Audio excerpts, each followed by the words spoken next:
السلام عليكم ورحمة الله وبركاته.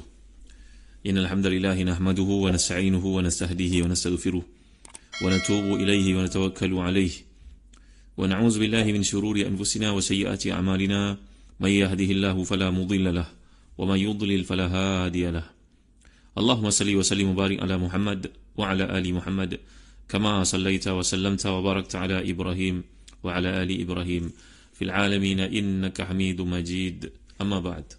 Muslim-musliman rahmati dan dikasihi sekalian, kita masih lagi berada pada ayat 21 dan 22 dari surah Yusuf. Bagi mereka memiliki tafsir yang kasir, tolong buka pada muka surat 561 jilid yang keempat. Maksud firman Allah pada ayat 21 dan 22, dan orang Mesir yang berinya berkata kepada isterinya, berikanlah kepadanya tempat dan layanan yang baik. Boleh jadi dia memberi manfaat kepada kita atau kita jadikan dia sebagai anak. Dan demikian pula lah kami beri kedudukan yang dan kebaikan kepada Yusuf di muka bumi, iaitu di Mesir, dan kami ajarkan kepadanya tafsir mimpi. Dan Allah berkuasa terhadap urusannya, tapi kebanyakan manusia tidak mengetahuinya. Dan tak kala dia cukup dewasa, kami berikan kepadanya hikmah dan ilmu. Demikianlah kami memberi balasan kepada orang-orang yang berbuat baik. Jadi kita telah lihat, sungguh buta mata hati orang yang tidak melihat perjalanan Nabi Yusuf ini, yang telah kita bincangkan sebagai ahsanul qasas. Ketika dilempar dalam perigi waktu kecilnya, dipisahkan daripada keluarganya, dijual sebagai hamba sahaya, tapi dalam status dia sebagai hamba Allah, perkara-perkara ujian yang berlaku inilah yang telah membawanya ke tangga pertama suksesnya, kejayaannya yang direncanakan oleh Allah untuknya. Allah berkuasa terhadap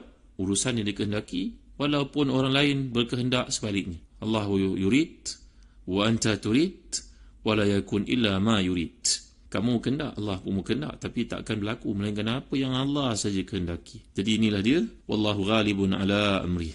Saya telah jelaskan kepada tuan-tuan bagaimana perkara ini berlaku, kesaksian peristiwa-peristiwa itu untuk membawa baginda ke satu maqam yang tinggi, kedudukan yang mulia. Isteri kepada Aziz Misr ini kita tak dapat lihat namanya dalam Al-Quran, dan tiada pula dalam hadis-hadis Nabi. Yang ada cuma daripada kisah-kisah yang dikemukakan oleh para ahli tafsir daripada sumber-sumber Israeliat yang namanya Zalaikha ataupun Zulaikha. Demikianlah dituliskan oleh Tahir ibn Ashur, ulama yang terkemuka dan tafsirnya Tahrir Tanwir. Dan ada pula menambah bahawa orang Yahudi memanggilnya sebagai Ra'il. Wallahu alam, ada yang mengatakan Ra'il itu nama sebenar, Zaliha atau Zulaikha itu gelarannya. Jadi nama ini juga disebut oleh Ibn Katsir. Maka tuan-tuan rahmati dan dikasihkan, Mesir yang dimaksudkan di sini adalah Memphis, iaitu satu wilayah di sekitar kota Kahirah pada masa ini. Ketika itu, kekuasaan Mesir terbahagi kepada dua. Mesir yang dikuasai oleh orang Kanaan yang dikenali sebagai Hyksos, dan Mesir atas yang dikenali daerah Sa'id, ibu kotanya sekarang dipanggil sebagai Alexandria. Maka di sana terdapat banyak sekali peninggalan lama, dan penguasanya merupakan orang Mesir, orang Egypt. Pada masa Nabi Yusuf AS, kekuasaan Mesir bawah sangat menonjol dan menguasai banyak daerah. Orang-orang Mesir membenci mereka dan menamakannya sebagai Hyksos, iaitu berarti sebagai pengembala babi ataupun babi itu sendiri. Pada masa itulah Bani Israel mendapat tempat. Jadi perkataan yang digunakan oleh Allah ni, natakhizahu walada. Perkataan ittakhazah lain daripada akhazah. Jadi ittakhazah ni atau ifta'ala, setiap kali ada penambahan huruf, dia boleh membawa kepada makna baru, dan makna di sini menunjuk pada kesungguhan. Seperti saya ibaratkan kepada tuan-tuan, contoh yang lalu, kalau kita berada pada satu posisi yang penting, kita berpangkat, berkedudukan, kita melihat anak-anak saudara kita yang perlukan bantuan, sokongan, motivation, bagi. Kerana tak lama kita berada di sini. Satu masa besok, bila kita tua dan sedang meninggalkan kedudukan kita,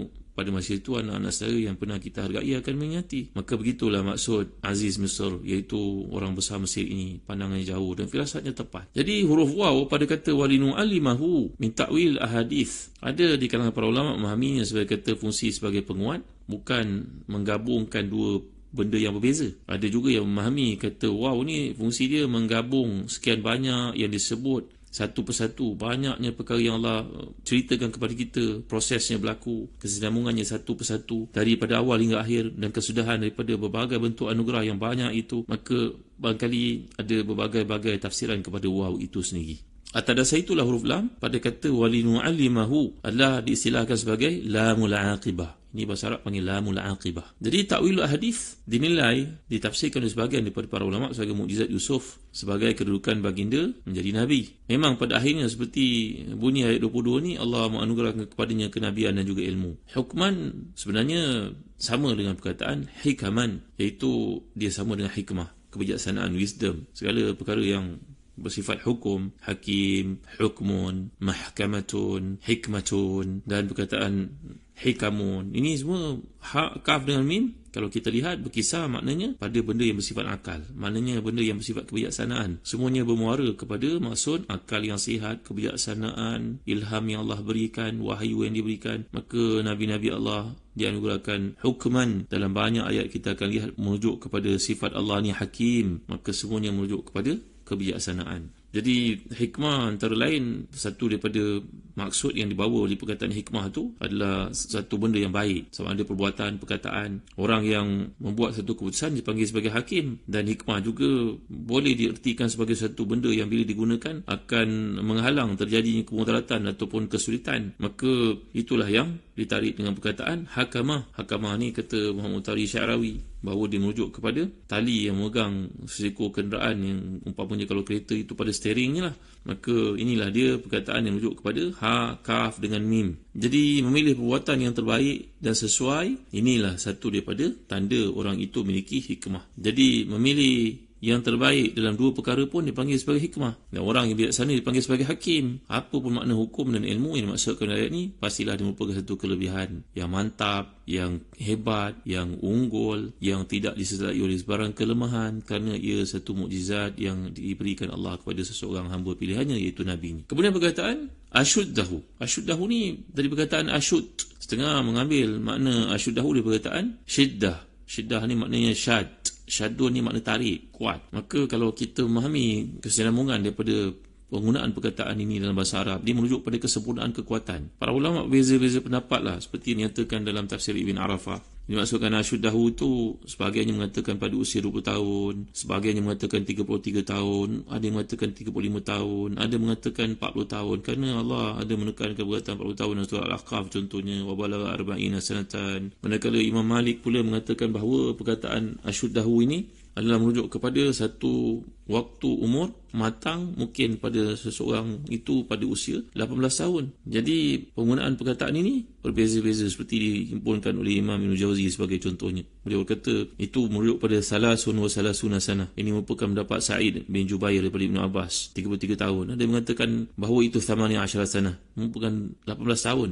Ini merupakan kata Abu Saleh daripada Ibn Abbas juga. Pendapat ketiga mengatakan arba'una sana, kalau Al-Hasan. Ini pendapat Al-Hasan. Yang berikutnya mengatakan waktu seorang itu ihtalam, maknanya sinul ihtilam, sampai umur balik. Ini merupakan pendapat daripada Rabi'ah, Zaid bin Aslam. Ada mengatakan 20 tahun itu dhahak. Ada mengatakan lebih kurang 17 tahun hingga 17 tahun mungkin ke 40 tahun, merupakan pendapat Zajjaj. Dan kata Ibn Qutaybah merupakan 38 tahun. Begitulah perbezaan pendapat para ulama pada perkataan asyuddah, tapi ia datang perkataan syadda yashuddu, syiddatun, dia merujuk kepada keras, satu benda yang bersifat matang. Kalau pokok itu umpamanya daripada kecil dia tumbuh sehingga ia besar dan boleh menghasilkan buah, maka pada waktu dipanggil sebagai asyuddah. Dia sampai ke tahap dia begitu kuat dan dapat berdiri secara independennya. Dan tuan-tuan hati dan dikasih sekalian, pengulangan perkataan balagha ini menunjukkan kepada usia 40 tahun adalah puncak kesempurnaan, seperti Allah nyatakan hatta idza balagha ashuddahu wa balagha 40 sanatan. Jadi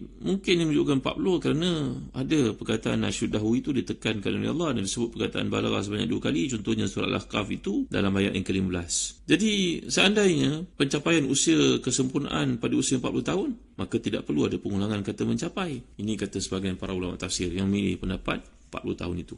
Syekh Qutb, kalau kita lihat dalam tafsirnya bertajuk Fi Zilal Quran, memperkirakan, Syekh Qutb seorang yang terpelajar sebenarnya. Beliau belajar di US. Beliau punya pendudukan yang ilmu, penguasaan ilmu bahasa yang solid dan bukan orang calang-calang, seperti ditulis oleh Syekhuna Dr. Salah Al-Fatah Al-Khalidi. Jadi ketika kalau kita ikut kiraan Syekh Qutb, beliau berkata Yusuf ketika dipungut oleh kafilah itu dalam usia 14 tahun, dan usia itu juga dia dibeli di Mesir. Adapun usia isterinya pada masa itu, Syekh Qutb memperkirakannya sekitar 30 tahun, isteri Aziz. Ketika itu mereka belum dikurniakan anak. Kerana itu dia mengharap semoga Yusuf AS dapat jadikan sebagai anak angkat. Keinginan macam itu tidak mungkin muncul kecuali setelah berlalu masa yang lama, panjang dari perkahwinan. Jadi suami yang menjadi menteri dan orang besar itu diperkirakan umurnya, kata Syekh Qutb, mungkin 40 tahun dalam kiraan beliau. Isteri berumur 30 tahun.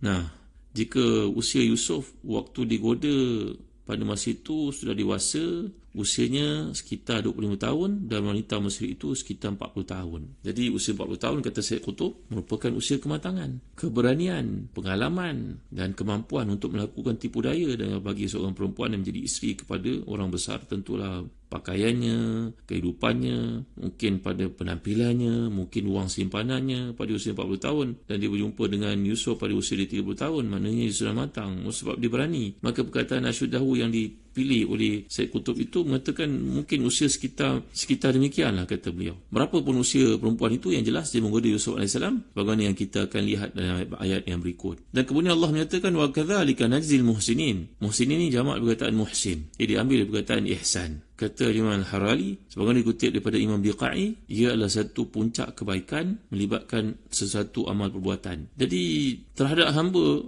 ihsan ni tercapai waktu dia memandang dirinya pada diri orang lain sehingga dia beri untuknya apa yang seharusnya diberi untuk dirinya. Sedang ihsan sesama makhluk, sama manusia begitu. Tapi ihsan dengan Allah ni, kata Imam Al-Biqai, iaitu dia merasa leburnya diri dia, fana dia dalam ibadah, sehingga kerana dia melihat Allah SWT itu mengetahui perkembangannya.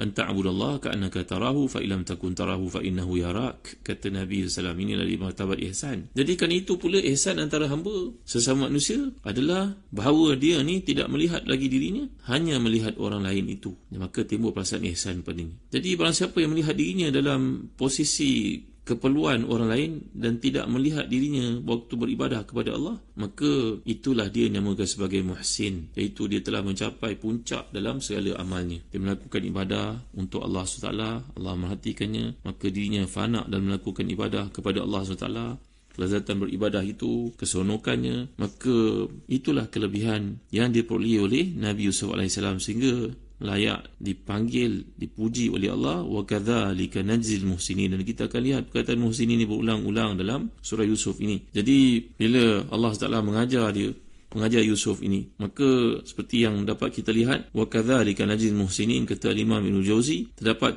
3 maksud lain yang dikandung oleh perkataan muhsinin ini.